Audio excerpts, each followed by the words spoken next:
Hello, I'm Jon. I'm a high school art teacher at CMIS. My name is Manon. I'm the middle school art teacher at CMIS. And we're going to walk you through the exhibition and show you all the work and what the kids have been doing. Okay, so we can start with this one. Ink drawing assignment for high school. And the objective here was to learn to use different ink techniques with quill and paintbrush. They were doing cross-hatching and stippling, that's called. The theme was metamorphosis. They are showing that they came up with transformation, different sorts of transformation. One thing, one object turned into something else. I have a few big paintings here, really big size, and we can walk over to them. So here we have Gina's painting, here we have Mekela, and here we have a work made by Steven and Semin. I have, what is that, 4 boards for my AP students this year. As an example here of the AP concentration work, we have Jesse's work here. Topic for his concentration is Chinese traditional architecture. Here is a still life painting, for example. That was an assignment for drawing painting class as well. It's extremely detailed. The same here with these are studies of his grandfather's house in China. It's an old house representing an old type of Chinese architecture that is extinct by now. Here we have Julia, Lee, Kimberly, and Ariel.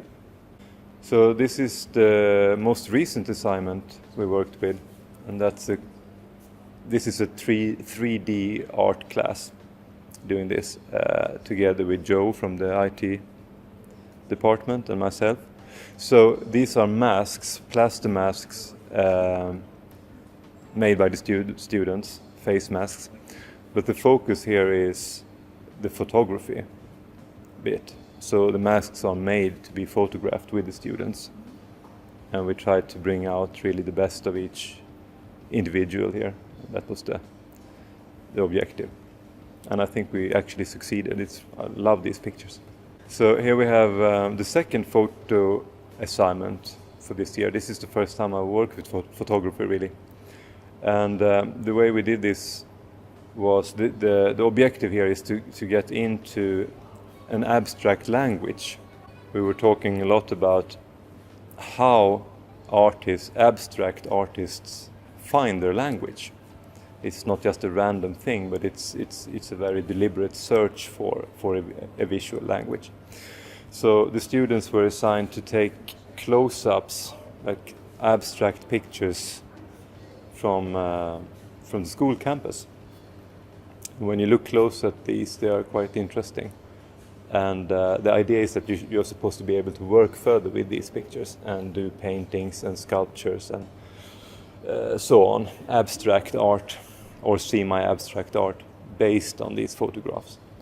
So this photo assignment evolved into another assignment called informal art that we can talk about soon. So here we have a few examples of the informal art unit, and that was a follow-up on the abstract photography unit. The idea with this one, if we can look at this one for example, it's called The Sun and the Moon, is to combine symbols, like a very basic symbolism. For example, here we have the sun and here we have the moon, a crescent moon with a moon eclipse in it. That sort of symbolic language combined with a raw use of material. And the objective is to investigate what happens when you combine different materials that you normally don't connect with each other. Here we have, for example, sand with glue and black paint, combined with wood and plaster and ceramic tiles. That's one work, a group work is that. And here we have like traditional painting combined with sculpture, broken CD, like the mirror or pieces from a broken CD combined with painting. And this piece here shows melted wax crayons. This is an assignment where they learn to draw in perspective, and it's both middle school and high school work. The high school students had to draw their own house in perspective, and the middle school students had to make work that was showing a utopia or a dystopia, and a lot of them combined it, like a light side and a dark side, or a piece of a city that was still bright and colorful, and other pieces that were already dark and falling apart, or combining black and white with color, and they could choose their own material and they could choose their own format. So here we got a girl that's actually done it on the computer, painted it, or drew and colored it. It's the assignment is called TV dioramas, and they could choose a story for themselves. It could be their own story, it could be a book or a TV program or a movie that they like. And they made a design that is half three-dimensional with some moving elements in it. So you get a bit of a three-dimensional effect. And there was a story, there's an eagle attacking a guy that's climbing a mountain. Yeah, here's a story about the dolphins defending themselves from the sharks. Somebody was inspired by Harry Potter and having a three-dimensional bit, putting the tree in the front. And here's the Hindenburg that exploded and falls apart. Another grade 8 assignment was the design of the Latin Night t-shirts this year. So with the computer, or some did it by hand, but most students used the computer and different programs that they chose themselves. And I printed all the little designs here. And the idea was that they could use only 2 or 3 colors, so it would be easy to print. And it should show something that had to do with Latin Night. Mostly it came out dancing people or symbols from music. And the winning shirt was printed, and everybody will wear it for Latin Night, all the kids in the band. Grade 8 also did tribal face painting, where they made faces. They built faces from clay and then put a layer of plaster bandage over it. And they all chose their own tribe or tradition to make a work from, and painted it and investigated in which colors these tribes use and what they mean and which materials they would be using. Last one from middle school, I think, is grade 6. They were learning to mix colors and use paint, and to do that they were copying local butterflies, local Thai butterflies. And when they were finished, they made some sketches, and they thought about what would be a good contrasting or a good camouflaging background.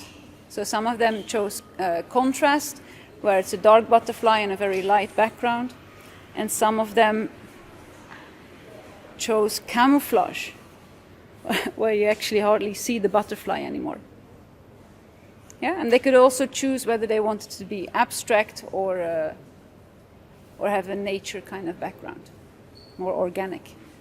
A new assignment for this year was to work with mosaic, and we got our hands on a big pile of tiles with different colors. The students first all made a little sketch just to understand how to work with the material. And then they got, per 4 students, they got 1 table. And some of them divided it in 4. I think this one can be divided like this. And then every student had their own corner that they filled up with tiles. And some just made a design that they decided on together and made a table together. This is the work by Pim, a high school student. And it's a project that was called book art. So the students got a book and had to make a piece of art of it. And most of the students did it in a month or 2 months. But she spent 7 months working on it. She made a really nice presentation. You can see around here that she actually really very clearly explained how she built it up. So she counted and copied every single feather from a bird. And then she cut them out from a book and painted them by hand, each one by one separately, and slowly but surely glued them on until she got a whole bird. Last thing I can show is the big backdrop for the Latin Night. It was also designed, we had some students coming in and actually dancing and modeling in the classroom with their traditional Spanish clothes on. And you can see it's divided in like 16 big boards that were laid out over the sunny court, and it was like a group effort to paint them all and make them into one big backdrop. All right. Thank you for coming to see the exhibition.